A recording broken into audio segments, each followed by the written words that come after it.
Bien, buenas tardes a todos y a todas. Yo soy la coordinadora de la especialización en periodismo cultural. Con algunos de ustedes he estado intercambiando correos en relación al seminario que se inicia hoy, pero también, como dijo Lía, esta es una charla abierta por la Semana del Periodista. Voy a presentar a las docentes. Marina Arias es doctora en comunicación, es la directora de la especialización en periodismo cultural y docente en esta casa de estudios. Además es codirectora de el LITIN, el Laboratorio de Ideas y Textos Inteligentes Narrativos de la Universidad Nacional de La Plata. También es columnista literaria y co-conductora en el programa Todo es Tango, Mera Patriada, y ha publicado diversas novelas. La última de ellas es Fioruki, ¿no es cierto? Si lo pronuncio bien, el año pasado. María Zucarrat es periodista y actualmente se desempeña como subdirectora nacional de medios comunitarios y pluralidad de voces del ENACOM. Así que Marina, te dejo que tomes la palabra, así comenzamos con esta charla, inicio de seminario.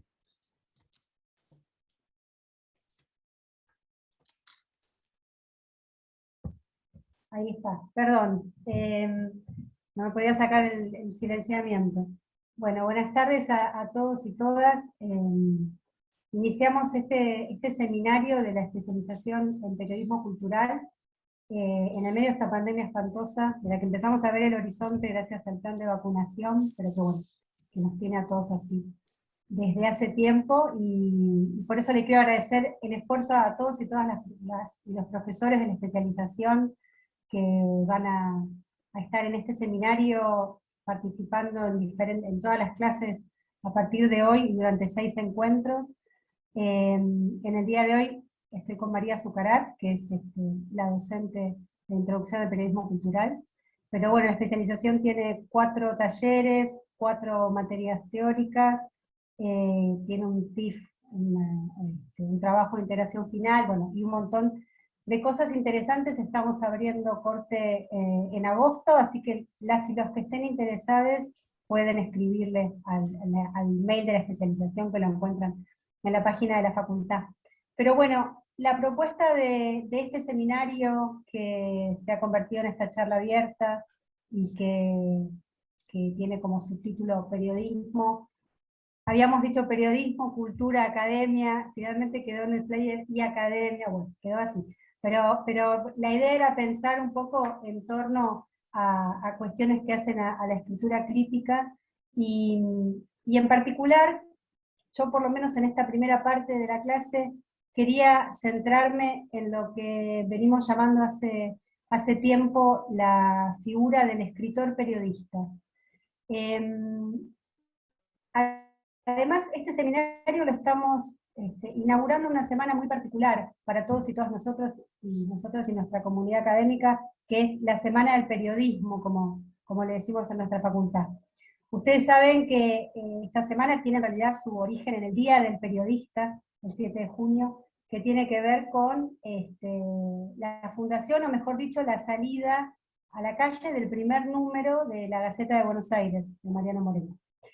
Y bueno, para desprevenidos, ese origen de nuestra efeméride inicial era un medio que era muy de tribuna, bastante lejos de estas ideas de periodismos objetivos y esas cuestiones estigmatizantes de cualquier periodismo tildado de militante y esas cuestiones.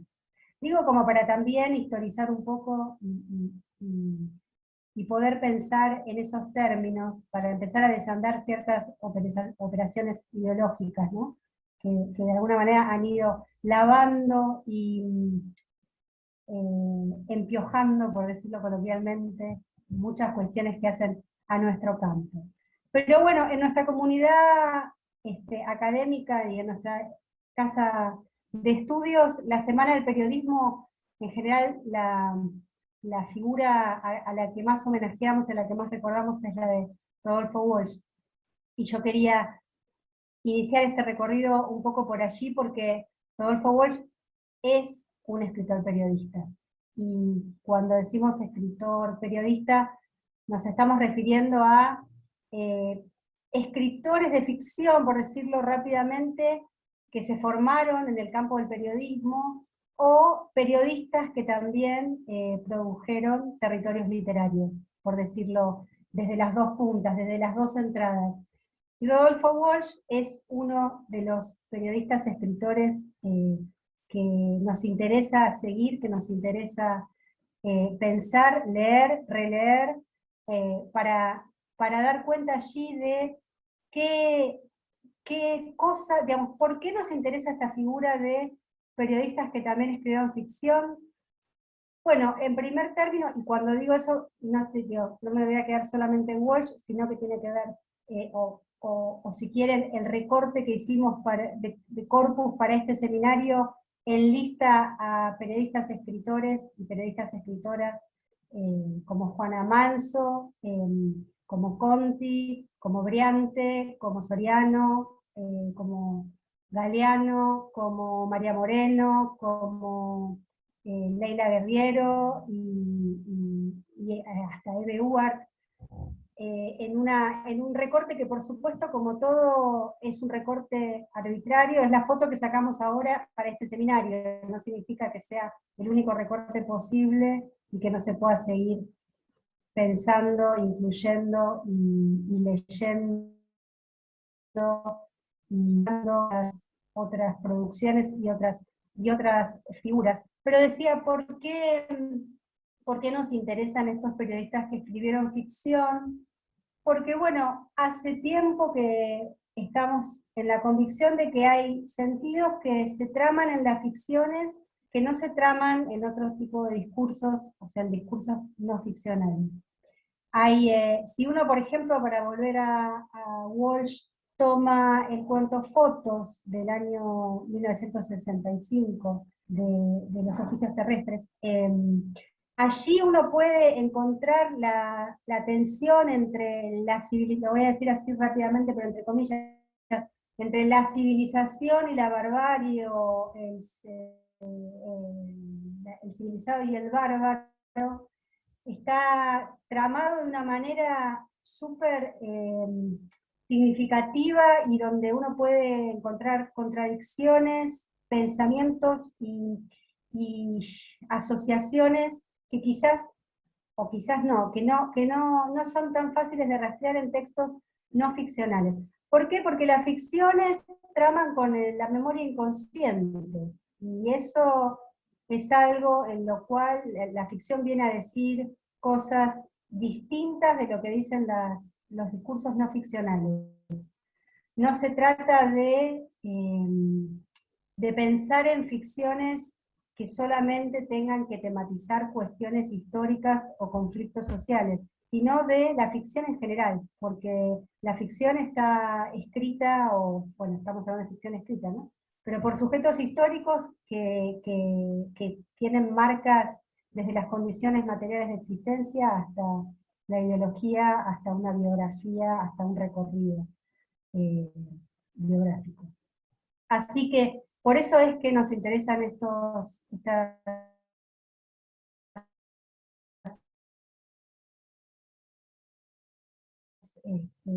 periodistas, nos interesa rastrear, Marina, también volver a Walsh, que son, sí. ¿me escuchás ahí? Porque se te corta un poco, por ahí si apagás la cámara te logramos escuchar mejor, o sea, escuchamos toda la vinculación que hiciste, ¿no? Sobre A los ver, periodistas escritores y demás, pero por ahí es mejor de seguir así que cortado. bueno, ahí va mejor. Bueno, no sé hasta dónde se escuchó, pero lo que yo estaba diciendo es que si uno toma, por ejemplo, la saga de los irlandeses, esos 3 cuentos que tienen que ver con el internado, con un internado, y que donde uno puede reconocer ciertas marcas autobiográficas de Walsh, pero si uno lee esos 3 cuentos, hay ahí un tramado de lo que tiene que ver con la injusticia y cierta crueldad hacia los más débiles, que también resultan un plus de sentido distinto a lo que uno puede encontrar, ya sea en un ensayo, ya sea en una nota periodística, o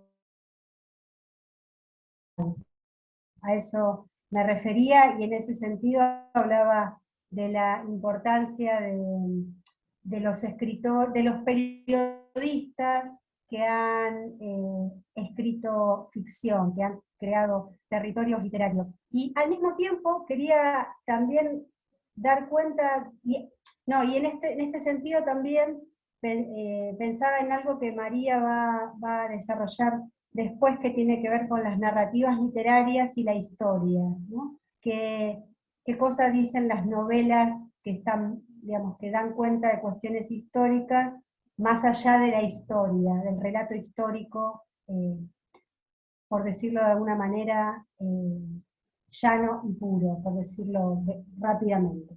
Pero decía que la otra, digamos, que en principio la pensábamos, o yo pensaba, de por qué nos interesan los periodistas que incursionaron y que escribieron ficción, que incursionaron no, que tramaron ficción, que escribieron ficción. ¿Por qué nos interesan los escritores formados en el campo del periodismo, ¿no? Que es como la otra entrada, digamos, aquí no se trata de partir a la gente en pedazos, este es el pedazo periodista, este es el pedazo escritor, sino estamos pensando en puertas de entrada, de análisis, de recorridos, de lectura, de obra y de totalidades. Pero digo, si uno lo piensa desde el otro lado, por decirlo de alguna manera, nos interesan los escritores formados en el campo del periodismo porque a partir de foguearse en redacciones y también allí con todas las limitaciones o determinaciones de tiempos y de espacios que implicaba o que implica el trabajo en una redacción, en esto del oficio terrestre, como también llamaba Walsh a la cuestión. Hay allí un salto, o si quieren, algo como que está subsanado desde los escritores formados en el campo del periodismo o con actividad periodística, que tiene que ver con la legibilidad, y que desde el campo nuestro, desde el campo de la comunicación, en el marco de una especialización en periodismo cultural, pero en el marco de una carrera en comunicación, es una área de la empresa que tiene que ver con la comunicación. Los escritores formados en el campo del periodismo tienen una certeza, más que una, tienen saldada la cuestión de que al lector hay que captarlo, que a través de la claridad es la manera de que no se nos vaya y de llegar hasta el último lector del último rincón. Hay algo que tiene que ver con la democratización, si se quiere decir de alguna manera, de la ficción, que los escritores formados o con un recorrido o con una actividad paralela en el periodismo conocían, conocen y conocerán muy bien. Y esa es la segunda puerta, o si quieren, clave de lectura para esta figura de los escritores periodistas que me interesaba destacar. Y en tercer lugar, estos escritores periodistas también se pueden leer en clave de lo que se conoce como periodismo narrativo latinoamericano, algo de lo que va a hablar María dentro de un ratito, y también va a hablar Graciela Falvo, que va a estar de invitada en la última clase de este seminario, en la sexta clase. No quería olvidarme de mencionar que además del plantel docente, con Matías López, Ulises Cremonte, Sabina Cravelli, Mónica Caballero, Andrés, no fue el apellido de Andrés, Caetano, perdón, y María y yo que estamos aquí, vamos a tener grandes invitados, como Carlos Ballina, como Graciela Falvo, y como Liliana Viola.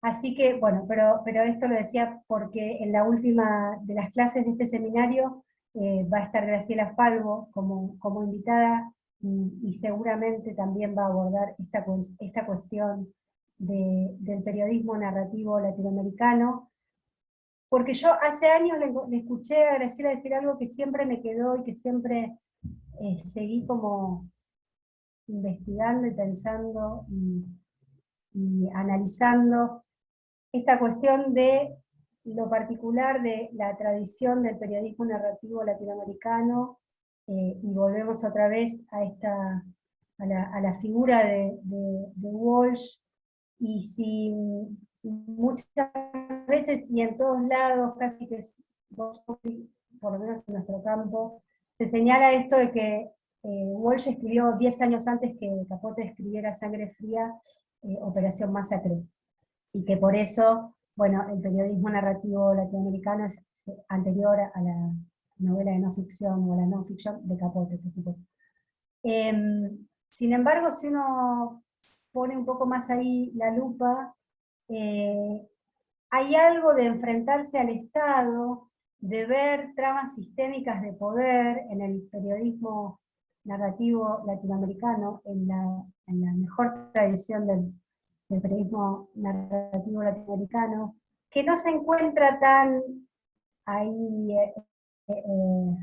cuando uno mira, por ejemplo, a Sangre Fría, por ver el ejemplo, ¿no? Y si ustedes recuerdan, bueno, Walsh investiga y escribe Operación Masacre en la clandestinidad, y siempre, digamos, perseguido por el Estado, y en la búsqueda de justicia y en la búsqueda de que el Estado reconozca primero la versión de los sobrevivientes y luego el haber procedido a los fusilamientos cuando todavía no corría la ley marcial. Ese es, no sé si recuerdan, pero eso es lo que Walsh señala en ese prólogo que corrigió sucesivamente en las distintas ediciones de Operación Masacre.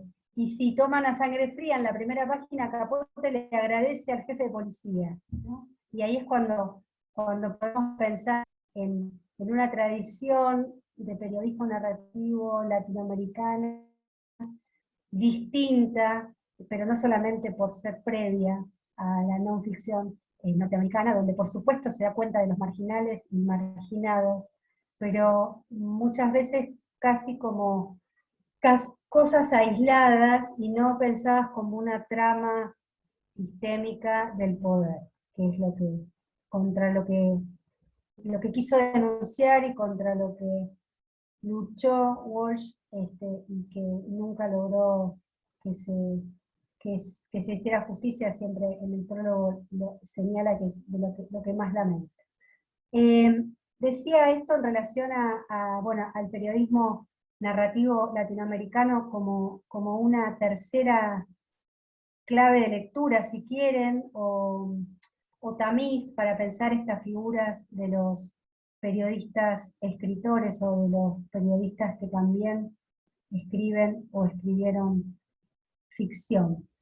Bueno, yo no sé si sé que esta es una clase abierta, pero quienes están cursando este seminario, sé que hay algunas y algunos estudiantes que están terminando su recorrido en la especialización. Veo algunas caras conocidas acá en la Zoom, porque han cursado conmigo en otro momento mi taller, que es el taller 1 de la carrera. Pero también sé que hay interesados e interesadas en la carrera que todavía no han empezado a cursarla, y supongo que les ha llegado en el mail el material bibliográfico de este primer encuentro. De todas maneras, yo quería hacer un recorrido sobre esa bibliografía, quería señalar algunas cuestiones de cada uno y cada una de los autores que allí aparecen, y sobre todo en particular del texto o de los textos que elegimos como bibliografía de este primer encuentro. En primer lugar, hay un fragmento, más que un fragmento no, hay unas crónicas de Juana Manso, que yo mencionaba hace un ratito, esa escritora periodista pionera del feminismo, además, en un día como hoy, que además no quiero olvidar de decir que se cumplen 6 años de la primera convocatoria de Ni Una Menos, y aquí estamos en la virtualidad, pero muy, muy presente esa lucha también, y muy todos y todas comprometidos y comprometidas con esta cuestión. Decía Juana Manso, pionera del feminismo, lo que tenemos son unas crónicas de unos viajes por Brasil, Cuba y Estados Unidos.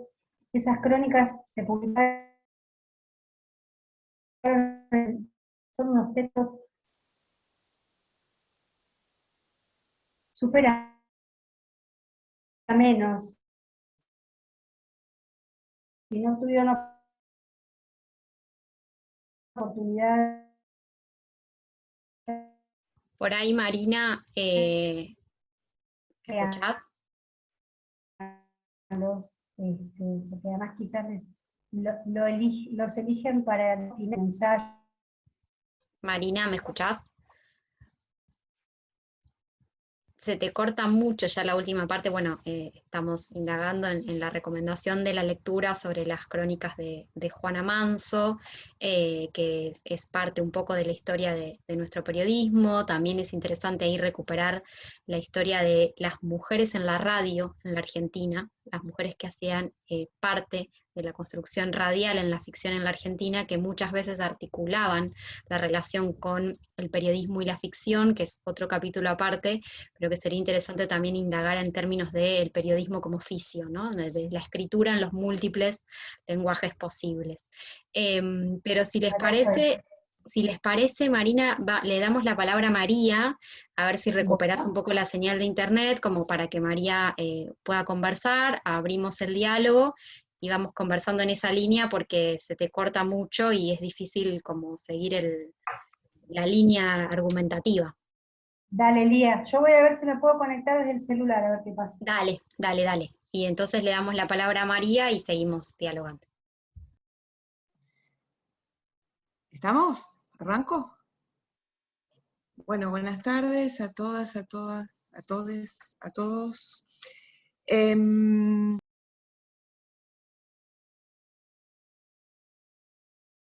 Ahora sí, ahora sí. Voy a retomar algunas cosas de las que estaba diciendo Marina. Se me mezclaron todos los papeles. Acá. Ahí había Victoria. Hola, Victoria. Que fue mi alumna en la especialización. Figura de escritor periodista. A mí me gusta más dar la vuelta como periodista-escritor, porque la mayoría de ellos como que arrancaron en redacciones y después se fueron largando a la escritura en otros sustentos más largos, que son los libros, pero siempre moldeados, la mayoría de ellos y de ellos sobre todo, moldeados adentro de una redacción.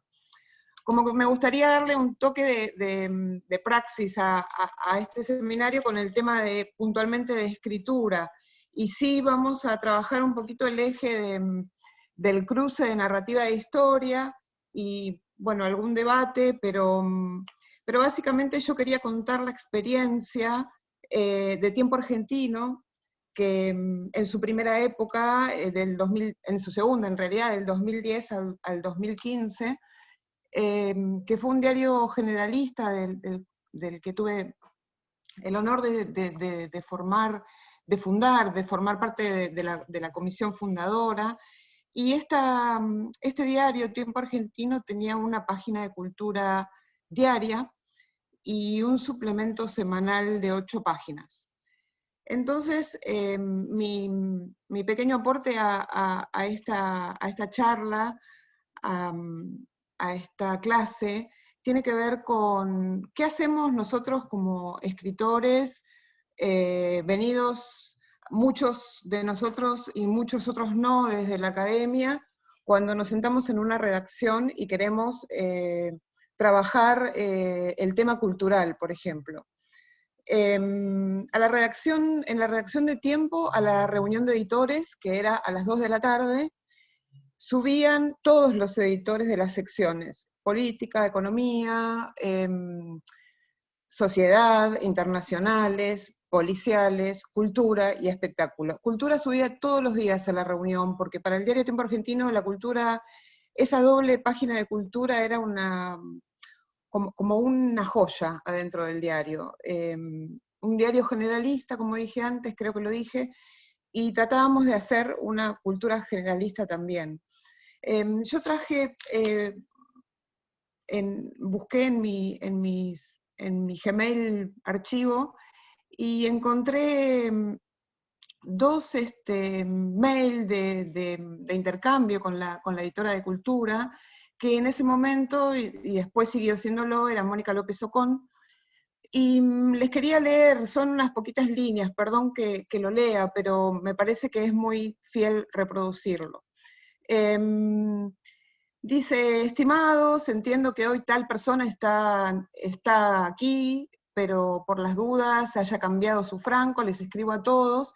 Se acaba de inaugurar la FIL Guadalajara, y ya sé que Cultura no sale con la página mañana, pero me parece que deberíamos ir con la inauguración, porque somos los invitados de honor, porque la feria es impresionante, porque está Estela de Carlotto, a quien todo el mundo reverencia y quien recibió una ovación en el acto de apertura, y porque mañana lo van a tener todos los diarios.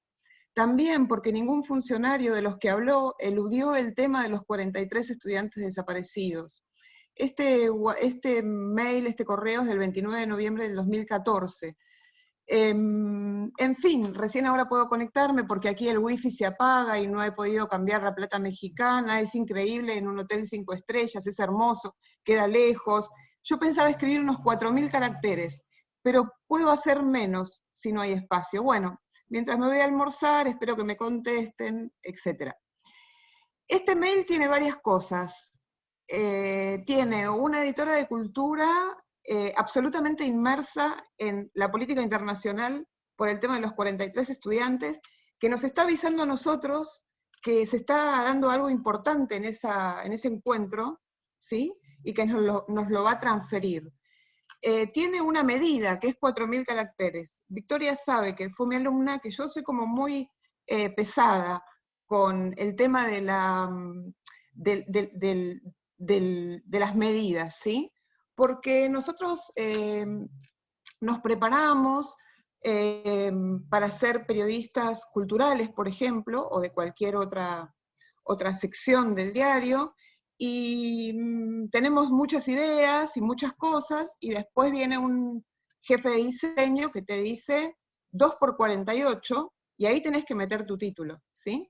Entonces vos estás hablando de la FIL en Guadalajara, y quiero acotar que Mónica López Ocón, como vieron ustedes en el mail, estaba allí, porque el periodista de Cultura viajaba un montón, porque las cosas ocurrían alrededor del mundo, ¿sí?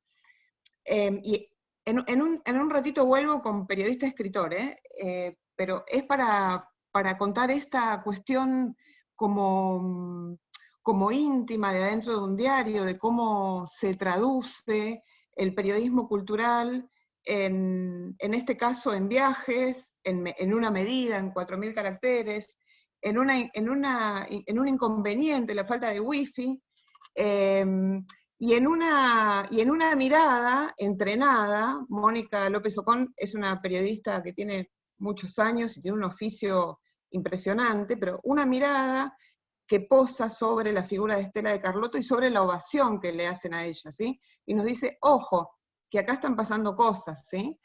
Y después quería leer otro que es un poquito más corto, sobre simplemente un sumario, ¿sí? Que también yo insisto bastante cuando damos la cursada sobre el tema de los sumarios, porque si el sumario no está bueno, no hay nota. Entonces, Mónica propone el 12 de diciembre de 2013, nota A. Canal Encuentro lanza un nuevo ciclo de Patrimonio y Nación, documentales sobre el patrimonio arquitectónico de todas las provincias de la Argentina, que estuvo a cargo del arquitecto Alberto Petrina, director nacional de Patrimonio y Museos. El nuevo ciclo, bla, bla, bla. B. La nota B es una nota de Dolores Álvarez, que manda desde Milán. Teníamos corresponsal en Milán. Se trata de una muestra de Van Gogh que nos que no tiene un solo cuadro, sino proyecciones en muy alta definición y fragmentos sonoros. Y la nota C, esta era una doble semanal de cultura del diario.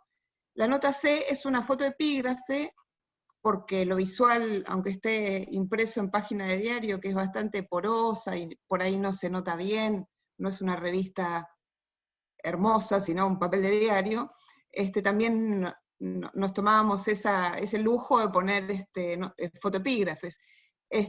Una fotoepígrafe sobre un concierto de canciones folclóricas de Taiwán que se hizo en la Catedral de Buenos Aires con la asistencia del embajador. Estos son dos mailcitos que yo rescaté de ese momento de Tiempo Argentino, donde trabajábamos el periodismo cultural de esta manera. También había en ese diario, había escritores que eran columnistas, como por ejemplo Gabo Ferro, o por ejemplo Norberto Galazo, o Dubati, que eso iba por aparte, era solo cultura, y el suplemento espectáculos iba por otro lado, ¿sí? En general se trabajaba con efemérides, y como dije antes, había buenas épocas de viajes, entonces se podían traer noticias de todo el mundo, a pesar de que las redes ya estaban activas, no mega activas como ahora que estamos en pandemia, ¿no? Y que todo pasa por una red social, sino que había redes, pero también era bueno esto de ir al lugar, a recabar la información, a mandarla, a traerla, etc. Hubo un montón de vaivenes y de cosas preciosas, como por ejemplo una vez al director del diario, que en ese momento era Roberto Caballero, se le ocurrió que Arturo Ceballos, que era quien había transcripto las canciones, que las había transcripto una partitura, las canciones de Atahualpa Yupanqui, tenía que ser entrevistado. El hombre vivía en Pergamino, no sabíamos cómo ubicarlo, bueno, bla, bla, bla, se terminó ubicando. Quiero decir con esto que un periodista cultural también es un periodista de investigación, en muchos momentos, ¿no? Y quería hablar también de esta cuestión de la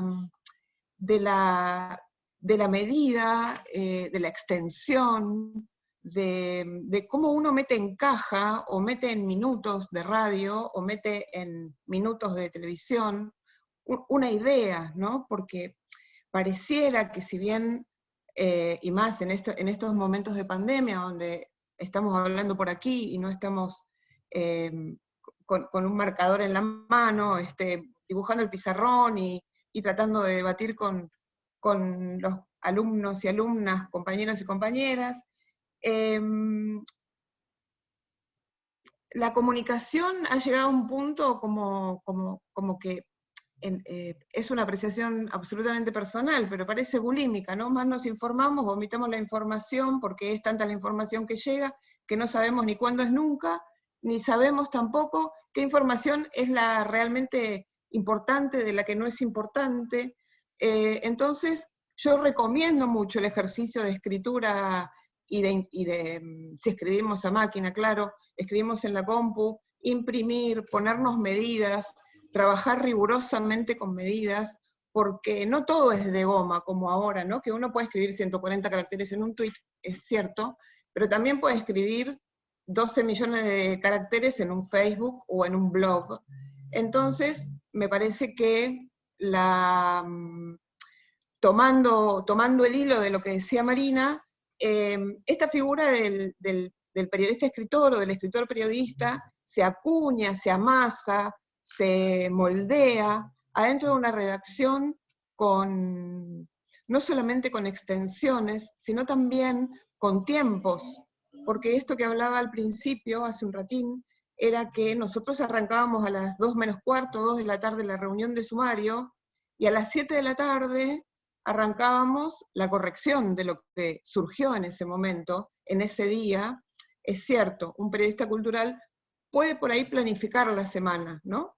Porque es como más laxo, pero bueno, en un momento se murió Monsiváis y le habían hecho un tremendo homenaje en una catedral de México, y era una cuestión que levantó toda la echada de la página y había que trabajar con eso, ¿sí? Y había que lucirlo y ponerlo hermoso y hacerle un gran homenaje.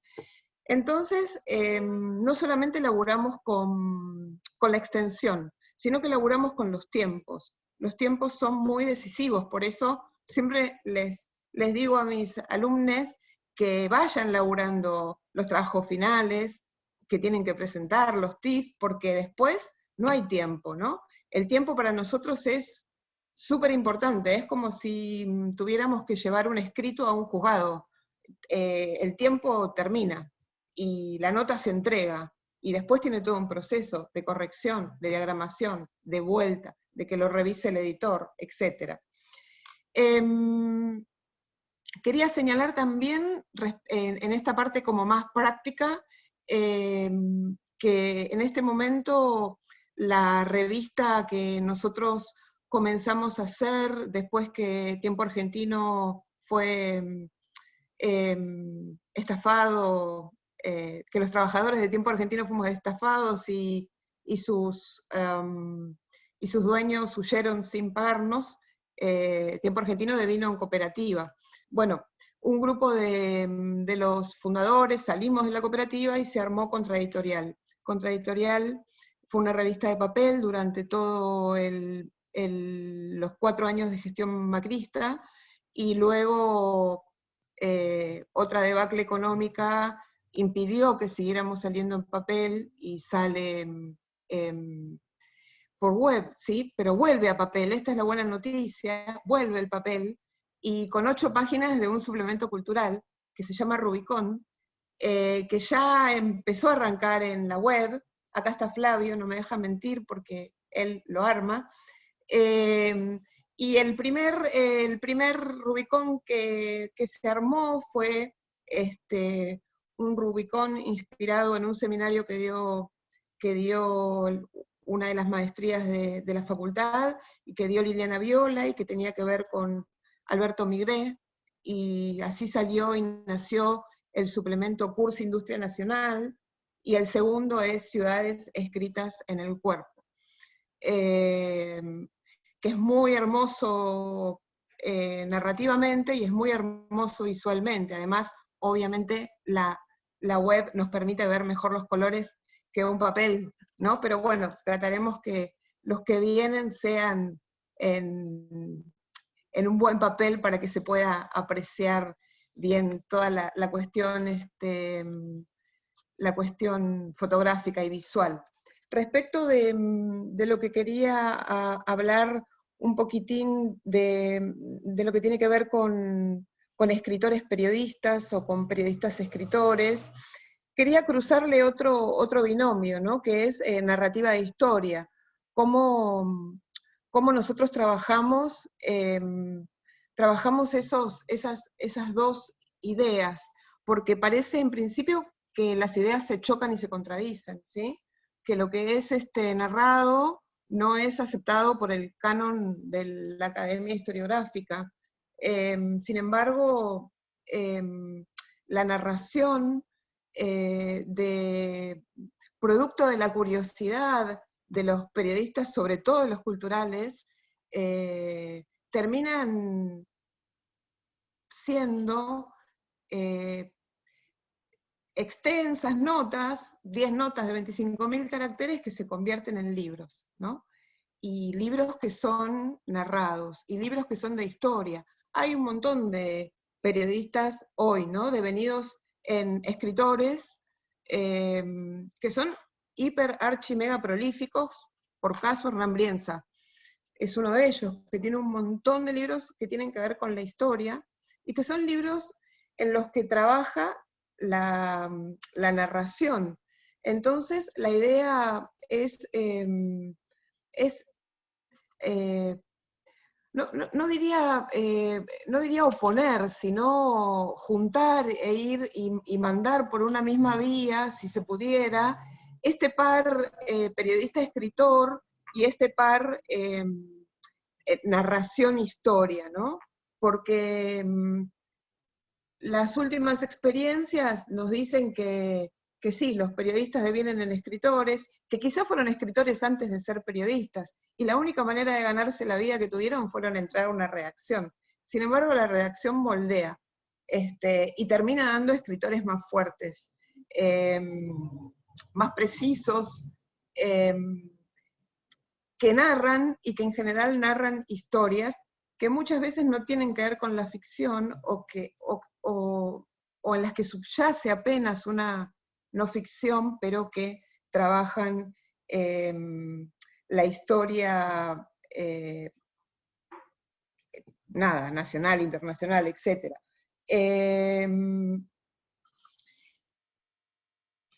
Bien, entonces, el cruce narrativa de historia tiene problemas y tiene tensiones.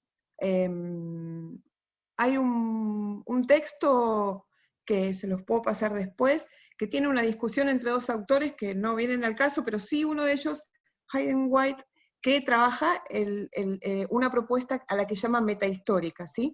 Que es un acceso y una construcción del conocimiento histórico que está dado por su estructura narrativa. Él incorpora la narración a la historia. La narración no solamente verosímil, sino verídica, ¿sí? De historia pura.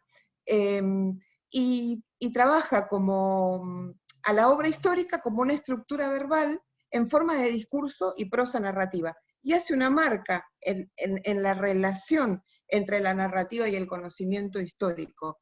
O sea, no se dan de espalda la narrativa y el conocimiento histórico. En este autor, y en las experiencias que podemos ver en los últimos años sobre periodistas que se vuelven escritores, es una relación que existe y que no quita que nosotros no los vayamos a leer. Hay un montón de bibliografía escrita por periodistas que tiene que ver con la última dictadura cívico-militar, y que si bien algunos lo trabajaron desde el punto de vista de la ficción, todos ellos tienen rigor histórico, ¿sí? Entonces, como decía antes, el canon de la historia rechaza a la narración como un elemento constitutivo del sentido histórico.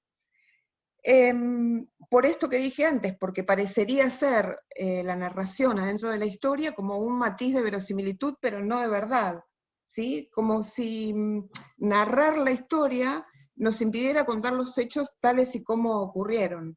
Esto que estoy diciendo también está incluido, por ejemplo, dentro de la nota B de Van Gogh que mandaban desde Milán, ¿no? Podemos historiar esa situación, pero también la tenemos que narrar, porque si no es imposible llegar, y menos desde un sustento periodístico, ¿sí? Y el canon histórico va a percibir entonces a la narración como una cuestión subordinada a la historia, ¿sí? Como una posibilidad de poner en acto la escritura, pero no desde un rigor de verdad. Sin embargo, la narración lo que nos va a trabajar, lo que nos va a producir, quiero decir, es una trama de sentidos, ¿sí? Es una trama de sentidos donde nosotros podemos contar de una manera llana o no, la que elijamos, algo que ni siquiera vimos, porque no fuimos testigos directos, ¿sí? Porque cuando nosotros narramos historia, muchas veces los objetos de nuestro estudio, de nuestra investigación, no existen, no están. Y a veces ni siquiera quedan testigos. Entonces, nos queda también abrevar en la fuente del periodismo, que es ir a la hemeroteca, etc. Y ahí juntamos y narramos. Digo, alentando a que narremos, es esta partecita de la clase. Y White nos va a decir que la narración no es una parte periférica de la historia, sino que ocupa un rol central, ¿sí? Y que también nosotros vamos a usar, por esto que decía antes, de que no somos testigos directos, a la narrativa para reconstruir un momento, ¿sí? Para reconstruir una estructura similar, que si se quiere es un paralelo con lo que se da en la literatura, ¿no? Que uno intenta reconstruir un pedazo de un todo, ¿sí? Bien, entonces, con la narración lo que vamos a hacer es construir una trama de orden y coherencia que nos va a establecer un sentido en un texto, ¿sí?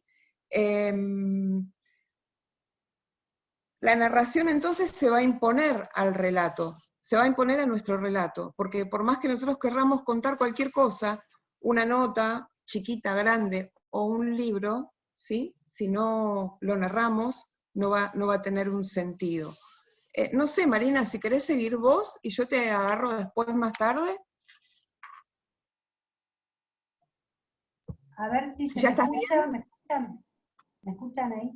Sí, porque te No, interrumpí así horrible. no, María, me salvaste, al revés, que acá con la conectividad, aparte, mi escena temida, ¿en qué momento me dejaron de escuchar? ¿Viste? No se escuchó nada desde el principio. No, bueno, quería retomar un poquito algo de lo que decías, María, en relación a esto de lo de la narración y la historia, y llevarlo un poquito más allá, y pensar, me animaría a decir que casi que no se puede hacer historia sin narrar, ¿no? Llevarlo como ya vas ahí también. No sé, hace poco me quedé pensando, me puse a ayudar a mi hija a estudiar historia, y cuando uno empieza como a ver la historia, es como, bueno, hay como diferentes versiones, no sé cómo decirlo, pero no hay, me parece que es lo que cuando yo digo que hay como una trampa ideológica, ahí también a veces es complicado. Así que sí, totalmente con meter este binomio de narración literaria e historia ahí en el cuadro, este análisis de los escritores periodistas. Y también me quedaba pensando con lo que vos decías, medio que perdí el hilo de lo que había preparado, pero con lo que vos decías de la redacción, me quedaba pensando con algo que yo sí quería también traer aquí, que es, me parece que sintetiza bastante esto que vos decías de los escritores formados en las redacciones, que es el prólogo de los lanzallamas de Art. No llegué antes a decirlo, pero en el corpus de lectura para esta clase, para esta primera unidad del seminario, además de Juana Manso, que mencioné antes, y que fue cuando se cortó, creo que ahí ya no se entendió nada, está Roberto Art. Y de Art, lo que hay en el corpus es, bueno, las Aguafuertes, que se las recomendamos, supongo que casi todos las habrán leído, pero si no, leanlas. Y específicamente un Aguafuerte, que es La muchacha del atado, donde Art da cuenta ahí de la condición de las mujeres, de esos principios de la década infame de los 30, pero además está el prólogo a los lanzallamas. Y los lanzallamas, ustedes saben, es la segunda novela de Los Siete Locos, desde el año 31, y en ese prólogo es donde están las grandes frases famosas de Art que tienen que ver con el cross a la mandíbula, con prepotencia del trabajo.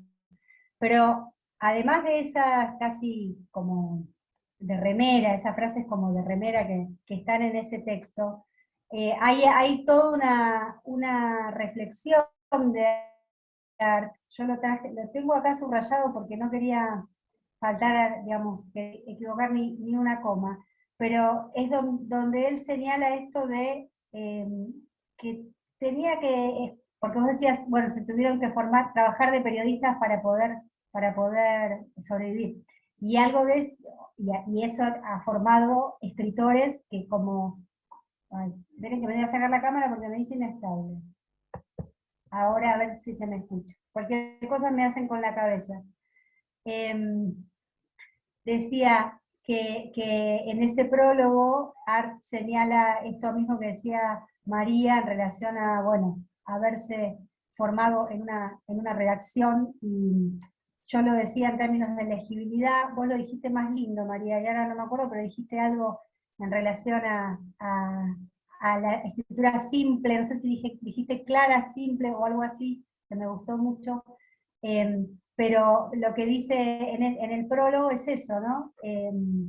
No dispongo, como otros escritores, de rentas, dice Art en ese prólogo. Ganarse la vida escribiendo es penoso y rudo, y señala esto. En algún lado también se ha señalado que que Walsh en algún momento contaba cuánto ganaba con las palabras literarias y cuánto ganaba con las palabras periodísticas, ¿no? Esta cuestión de escritores plebeyos, por tomar esa, parafraseando si quieren, tomando la escritura plebeya, que también viene al caso, esto que María Moreno llama escritura plebeya, que también se relaciona con esto. Pero esto de escritores que no tenían grandes rentas, cuando los escritores pasan a ser, digamos, de formación de oficio, que tienen que trabajar para ganarse el pan. Y lo que señala, lo que en algún lado está marcado de Walsh es que había hecho en un momento la cuenta de cuánto le rendía la palabra literaria y cuánto la periodística, y cuánto tenía que escribir por día para sobrevivir, y en los papeles personales creo que está. Y es realmente, va en esa misma línea, también se los recomiendo. Pero lo que quería decir en relación al prólogo de Art es que está esta cuestión de ganarse la vida escribiendo y de escribir, escribir y escribir en la situación que sea. En ese prólogo dice, no tengo tiempo, se dice que escribo mal, no tengo tiempo para estilos, tengo que escribir y ya estoy escribiendo una próxima novela, dice sobre el final de este prólogo maravilloso, y lo cumplió además, ¿no? Dice, voy a titularla El amor brujo, y va a aparecer en agosto del 32, esto es en el 31, y en el 32 había terminado El amor brujo. Así que me parecía como ahí un texto muy señero en esta línea de estos anfibios, escritores, periodistas, escritores, como otro de los autores de nuestro corpus. En el corpus también, quizás como las conexiones medio malas, voy a pasar algunas cosas rápidamente, pero otras quería detenerme en ellas. También hay cosas de Miguel Briante, y también antes, cuando yo señalaba esto de las ficciones y los discursos periodísticos, quizás en Briante, cuando uno toma Hombre en la orilla, el libro de cuentos más famoso, que lo reeditó la Biblioteca Nacional, con esa gestión maravillosa de González, de Horacio González, en el Recién Venido, esa colección que dirigía Piglia. En Hombre en la orilla, digo, ahí también está tramada esa cuestión de la civilización, la barbarie, entre comillas como siempre, y la tragedia a la que quedó relegada en general quieren llevar a la barbarie. Pero lo que tenemos lo que está en el corpus son dos textos periodísticos de Briante. Uno es En la tierra de los Huichis, que es una crónica que salió en El Porteño en el año 83, en esa revista también señera del periodismo cultural. Pero lo que más me interesaba destacar es que hay un texto que se llama El Eternauta Continúa, en el que Briante en el año 89 pone, subraya y pone en primer plano a Estela Sánchez de Osterheld, y a las hijas, y sobre todo está puesto el foco en Estela, que está yendo a vivir a Alemania, con toda esa tragedia familiar horrorosa que había sufrido y seguía padeciendo. Cómo en esto se ve, cómo ilumina Briante ahí también, digamos, de otra manera esta cuestión de la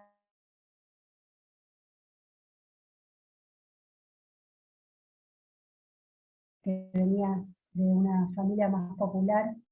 En ese texto se cuenta que muchas veces le dijo varias cosas, o le explicó, por decirlo rápidamente, le mostró varias cosas. Y por eso quería también poner ese texto hoy entre los que más les recomiendo que lean para este seminario. Después también hay una crónica, no una crónica, sino la última crónica que publicó Conti, que es Tristezas del vino de la costa, que tiene que ver con 3 días en los que Conti estuvo en la isla Paulino. La crónica salió, que es esta isla, bueno, los y las platenses sabrán de lo que hablo, los que no les digo, es una isla ahí enfrente de Berisso. Y en esa crónica que salió publicada en abril del 76, un mes antes del secuestro y desaparición de Conti, él da cuenta de 3 días que pasó, valioso para leerlo. Es una crónica que salió en la revista Crisis, en uno de los últimos números de Crisis, de esa etapa de Crisis, y me parecía también, como les mandamos un montón de material, pero quería como decir, bueno, estos son los que por favor son insoslayables. También hay un fragmento de Leila Guerriero, de Plano Americano, que es un perfil de Nicanor Parra, el poeta chileno, y hay también algo del Blackout de María Moreno, creo no, es un perfil de Soares, de Alberto Soares, y ahí también quería poner la lupa en la figura del crítico cultural que muestra allí, o que trama ahí María Moreno en ese libro, que es una suerte de autobiografía y paisaje cultural de los 60, 70 y hasta estos 80, llegando un poquito más para acá, como alguien implacable, ¿no? Y como que difícil de mostrarle algo que uno había escrito, ¿no? Y ahí también, ¿dónde estamos parados como periodistas culturales, o dónde están parados los periodistas culturales, y qué hacemos con todo eso, y cómo hacemos para que no nos autoinhibamos ni inhibamos a nosotros. Por eso también me parecía ese fragmento en particular de Blackout sumamente interesante para rastrear allí esa figura también. No quiero ahondar, después fíjense todo lo que hay bastante más material, hay algo de Pairó, bueno, Pairó lo pasé rápido porque antes se me cortó no llegué a hablar cuando estaba hablando de Juana Manso, quería decir algo sobre Pairó, pero lean que hay un fragmento del libro que publicó después de las crónicas del viaje por Patagonia Austral que habían salido en el diario La Nación a fines del siglo XIX. 1898, si no recuerdo mal. Bueno, no sé si alguien quiere preguntar algo, si María, ahora si querés decir algo más vos, si no yo sigo contando por preguntas, no sé si se escuchó algo.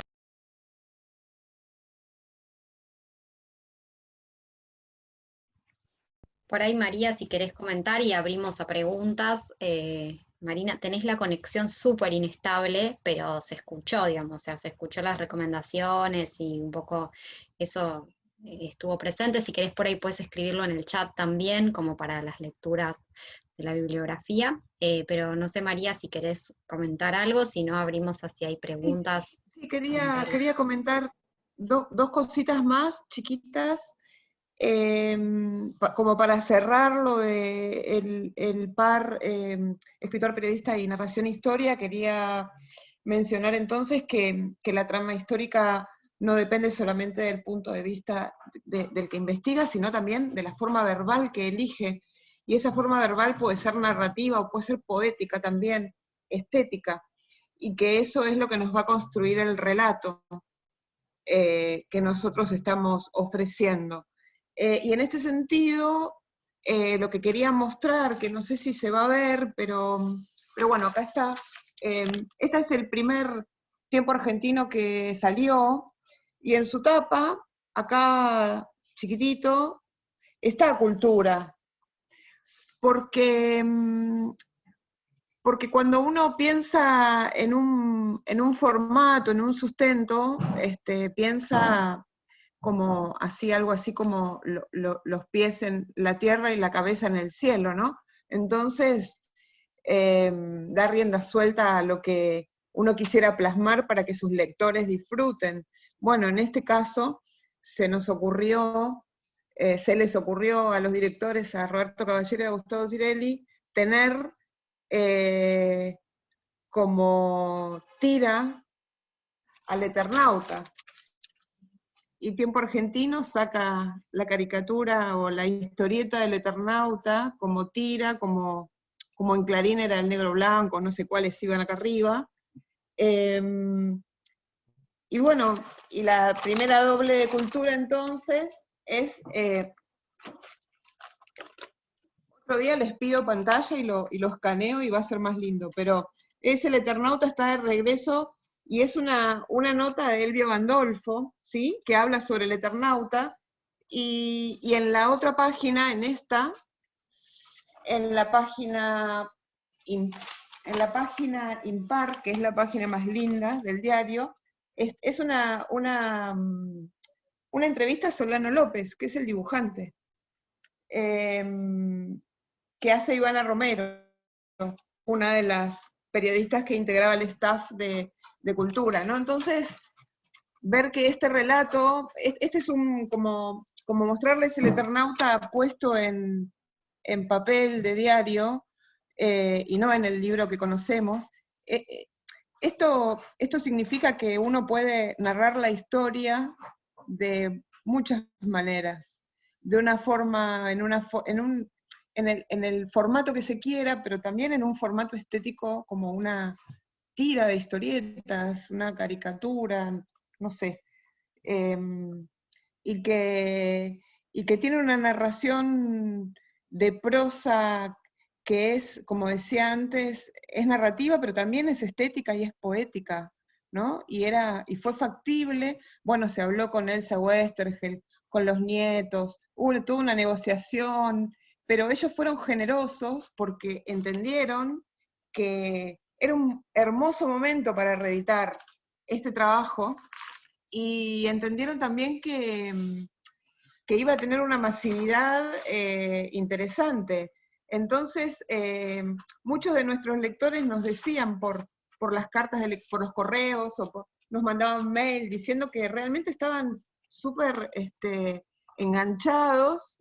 Por ahí ya conocían la historieta, pero el día a día iba trayendo una nueva parte, ¿no? Y hubo como que fraccionar esas tiras, para ponerlas de modo intrigante. Por más que uno ya conociera la historia, agarrabas el diario y mirabas la tira del Eternauta. Es me parece como bastante ilustrativo el ejemplo, sobre lo que veníamos hablando de escritor periodista, o en este caso, bueno, también escritor, Solano López dibujando,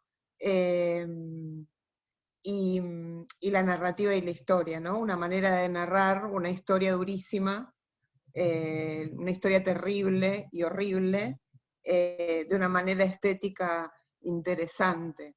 Entonces, bueno, quería terminar con esa perlita del Eternauta en el diario.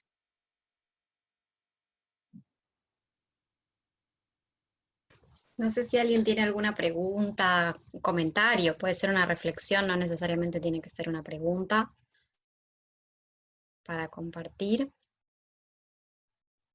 Puede abrir el micrófono.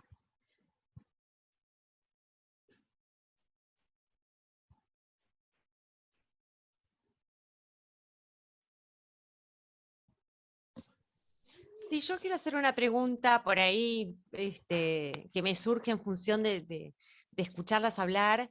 Y ¿cómo piensan ustedes el trabajo en las redes, ¿no? Más allá del contexto histórico en el que estamos, ¿qué sucede con el periodista escritor en este medio que son las redes sociales?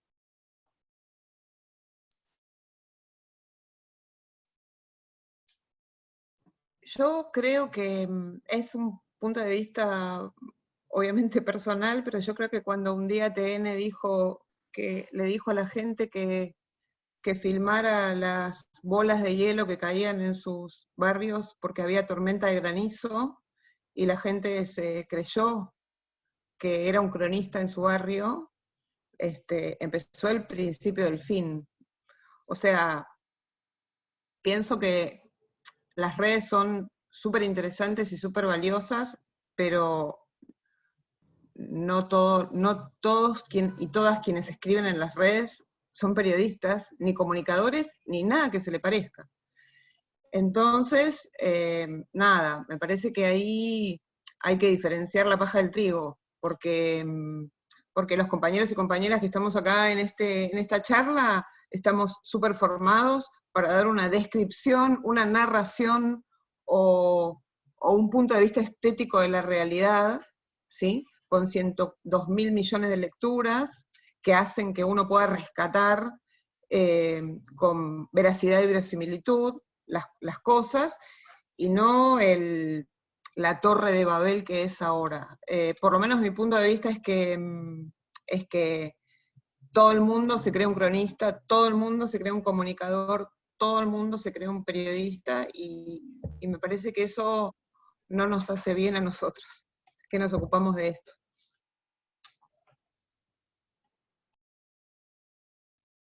Yo Bueno, coincido.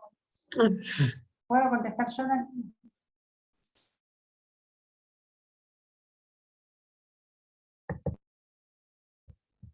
No, yo coincido con todo el día, y además quiero agregar que si no, no tendría sentido estar en el marco de una especialización en periodismo cultural, ¿no?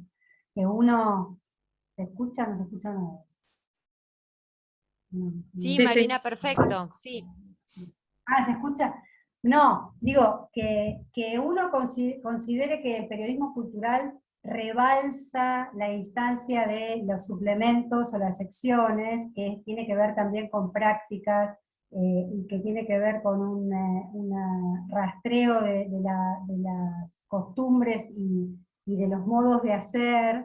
No significa que no haya un saber específico y que no haya una formación necesaria para dar cuenta de eso también de otra manera. Si no, no tendría ningún sentido que estuviéramos dando esta especialización. Si es lo mismo escribir un tweet o grabar el granizo que cae, que lo grabe todo el mundo, como decía María, que alguien que estudia, se forma, lee, no tendría razón de ser ni siquiera esta charla que estamos teniendo.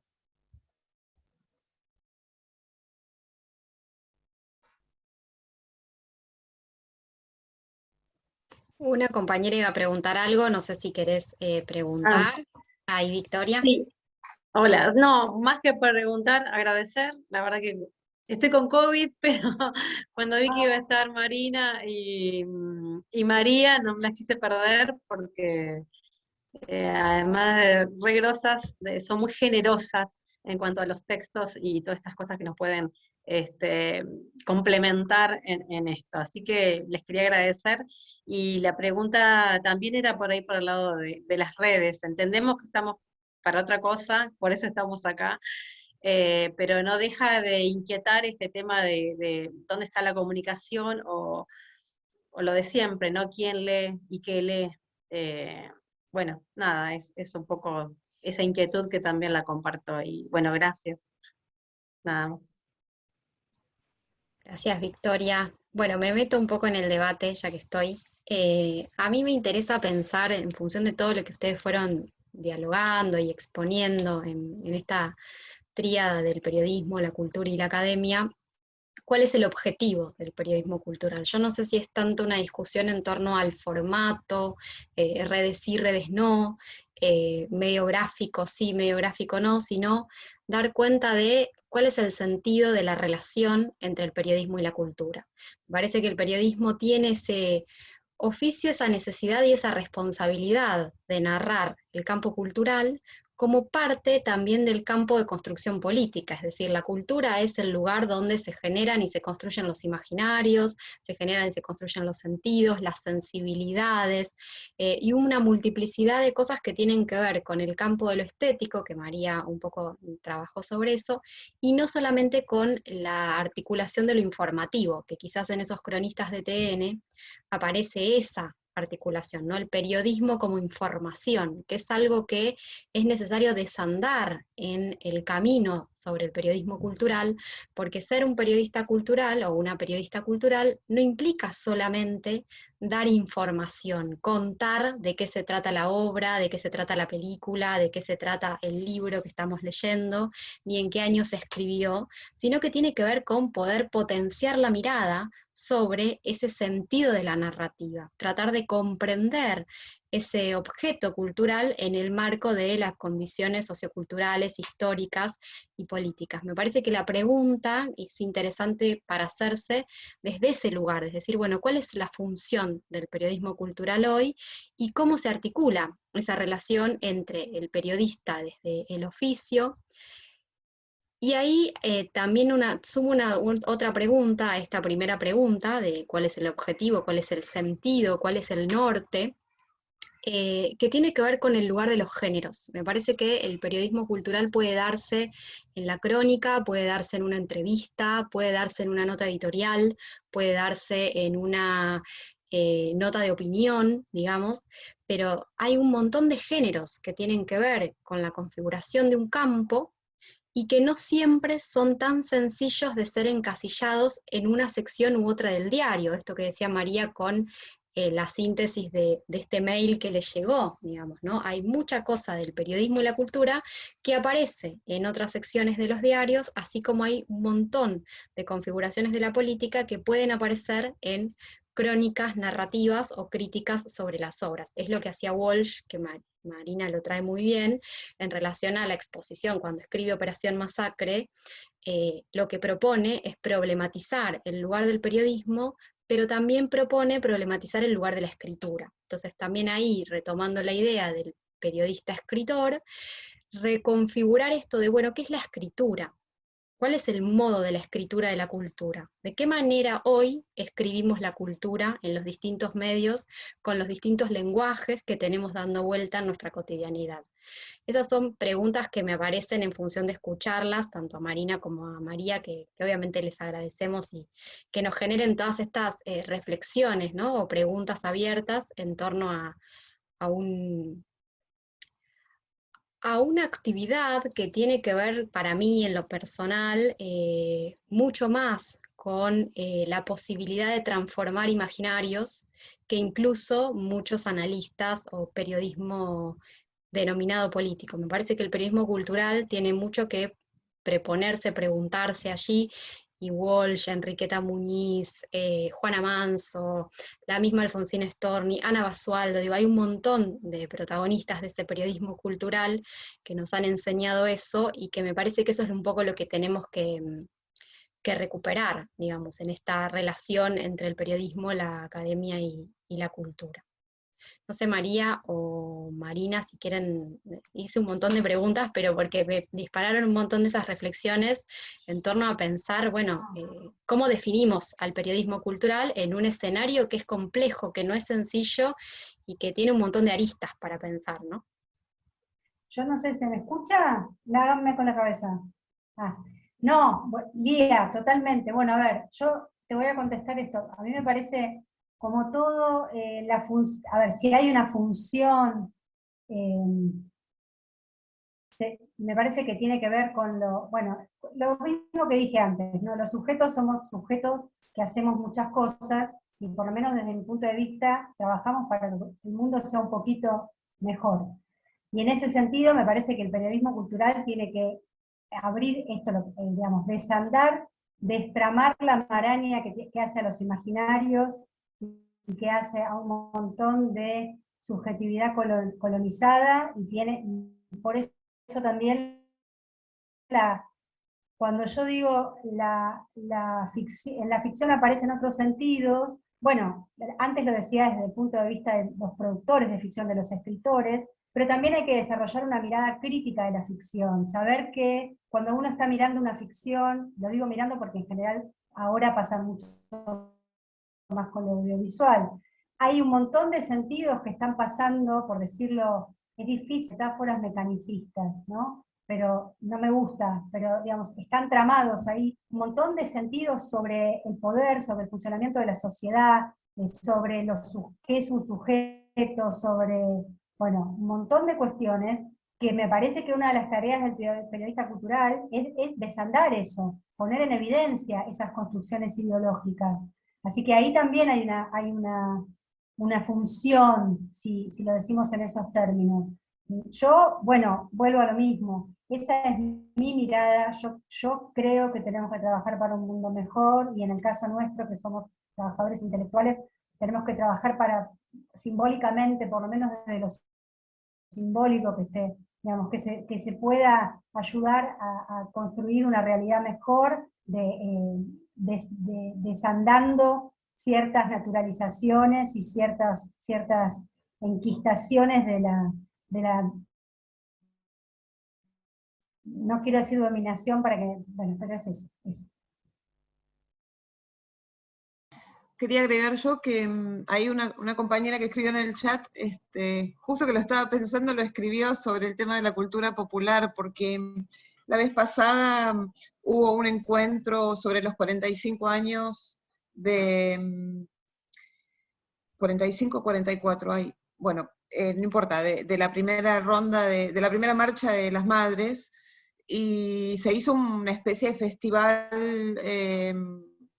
por Zoom, y Eve de Bonafini decía, bueno, cultura popular es el nombre que nos ponen los que creen que la cultura no es popular, ¿no? Como si la cultura popular fuera una cultura de segunda, o una cultura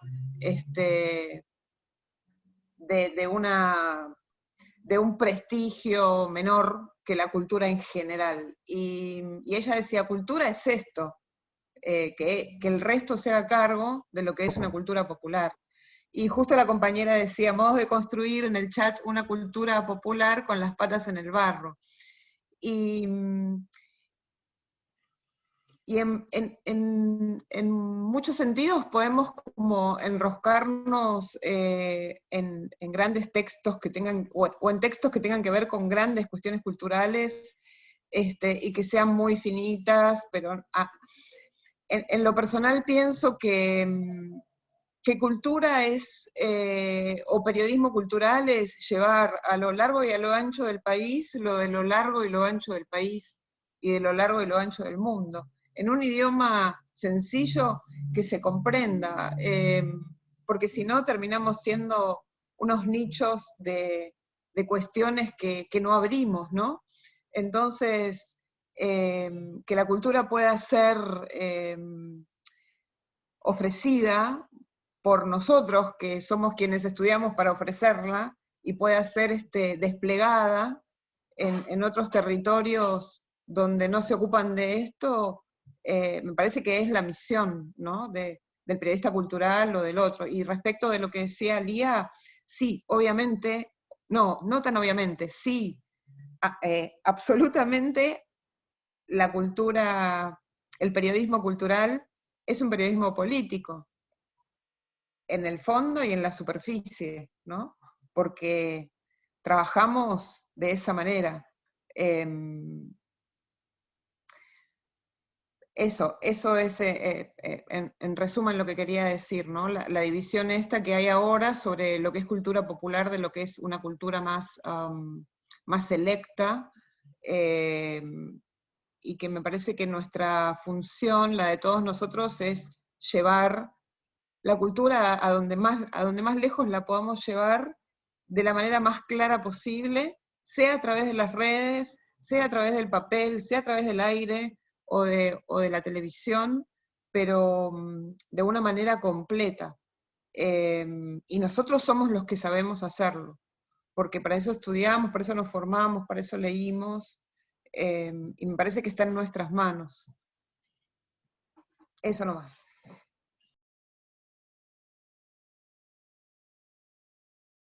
No sé si alguien quiere hacer alguna intervención más. Eh, Hola, buenas tardes. ¿Me escucha? sí. Hola, mi nombre es Yasser Gómez, soy de Perú, soy periodista y bueno, estoy encantado de estar en este taller.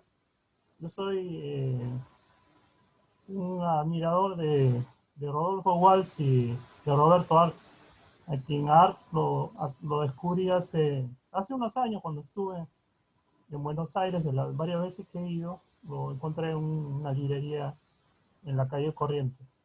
Y a propósito de todo eso interesante que están hablando, yo quería comentarles un poco de cómo estamos acá en cuestión de cultura en el Perú. Eh, en los 90 saben que había un gobierno, no sé si se puede hablar de política, pero yo creo que está relacionado, ¿no? En los 90 con Fujimori, en Argentina estaba Menem, y había un discurso incluso en las currículas escolares se cambió, no se cambió, prácticamente ya no es obligatorio, por ejemplo, el curso de historia, ¿no? Entonces, en toda esa, esa transformación de un modelo de, de un país, la cultura fue haciéndose a un lado, ¿no? Y cada vez los espacios, digamos, en los medios de comunicación grandes, sobre todo en la prensa escrita, han sido y son hasta ahora ya, hasta llegar casi a la extinción, ¿no? Eso ha sido reemplazado pues por el espectáculos, por el deporte, bueno, deporte entre comillas, porque más es fútbol, ¿no? Eh, entonces, la situación de cultura está en una especie de, dentro de los medios, digamos, de sobrevivencia, ¿no? Salvo algunas publicaciones que hemos tenido, que han tenido, creo, éxito a nivel internacional, como Etiqueta Negra y El Buen Salvaje, de repente algunos de ustedes han podido leerlos.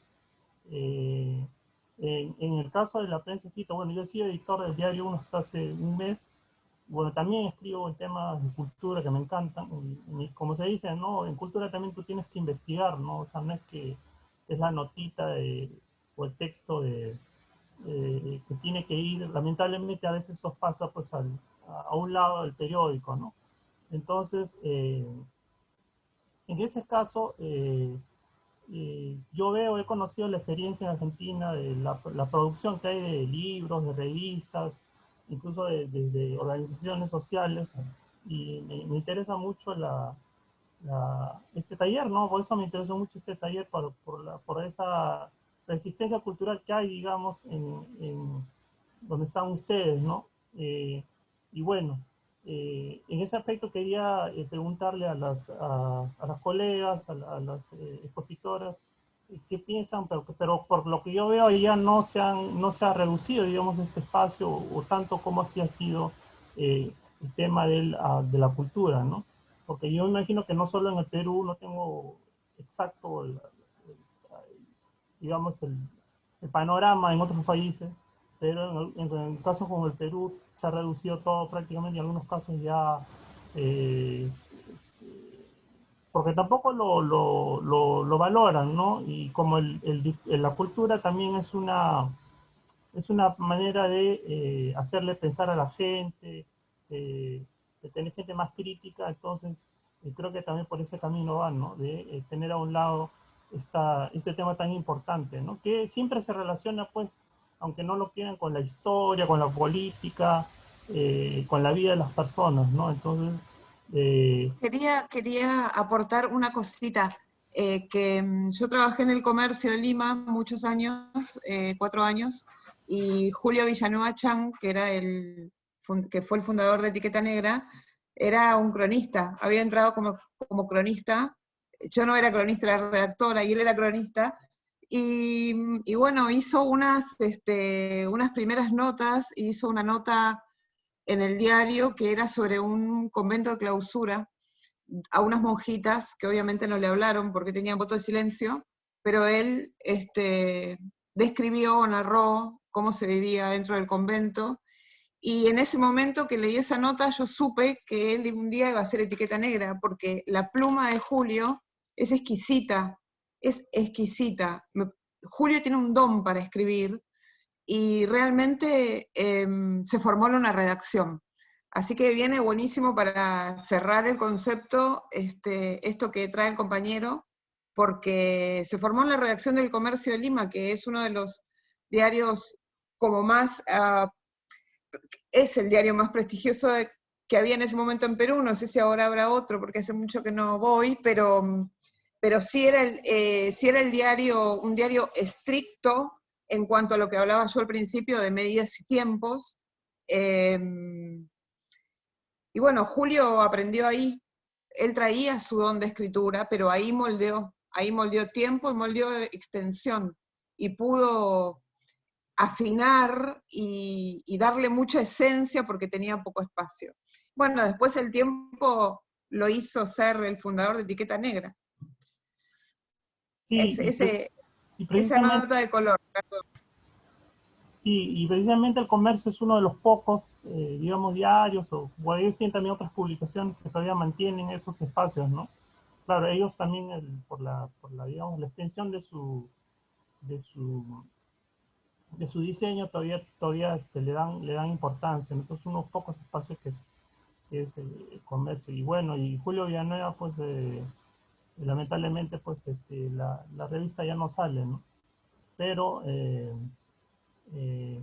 sirve como un referente, ¿no? Para todos los que nos gusta escribir y, bueno, esa mezcla de periodismo con algo de buena literatura, creo eso es lo que él ha construido y nos ha servido, creo, a muchas generaciones, no solo del Perú, sino de América Latina. Recuerdo también otra revista que hablemente no está, que es Atopardo, ¿no? Que también fue estuvo su época a nivel continental, ¿no? Entonces, siempre hay esos espacios de resistencia y siempre creo que va a haber, de repente ahora estamos en una época medio confusa entre estas restricciones a la cultura, el internet, que de repente en algunos casos no es muy riguroso, pero bueno, yo sí soy optimista y creo que vamos a tener y vamos a seguir con espacios para que podamos seguir trabajando esto, ¿no? Y bueno, como le dije al inicio, encantado de estar compartiendo con ustedes el taller, ¿no? Y conocer todas sus experiencias.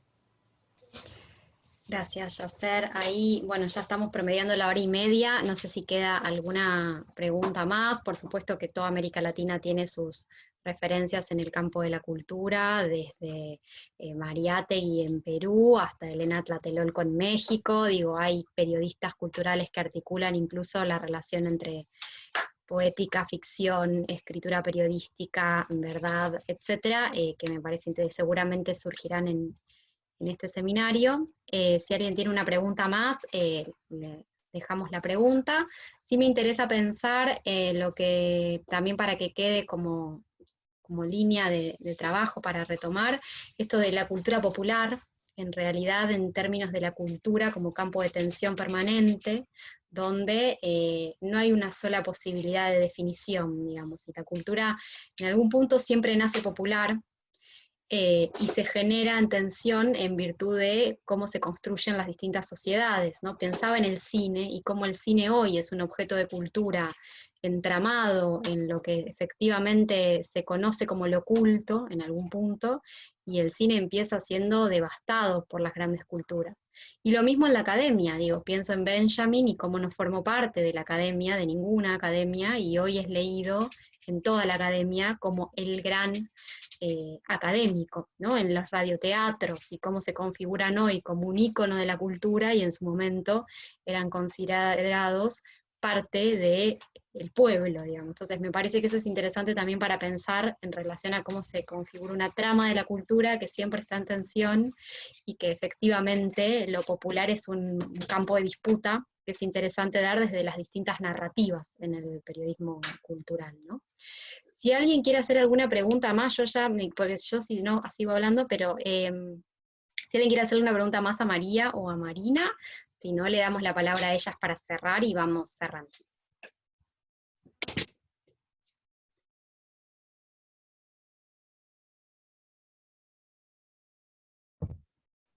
Bueno, me saco la cámara, así no se me corta. La verdad que yo estoy muy contenta. Muchas gracias a todas y todos por participar de esta apertura del seminario, que me entusiasma muchísimo. La semana que viene en la clase va a estar Ulises Cremonte, hablando bastante más de esta cuestión de la escritura y el vínculo con la ficción. Después va a haber una clase con Sabina Cravelli, va a haber una clase con Matías López, va a haber una clase con Andrés Caetano, al final con Graciela Falvo, invitada, y Carlos Ballina con Mónica Caballero, no quería olvidarme de mencionar. Así que nos estamos viendo el jueves próximo, los que continúen con esta cursada. Y gracias, cuídense mucho, nos estamos viendo ahí.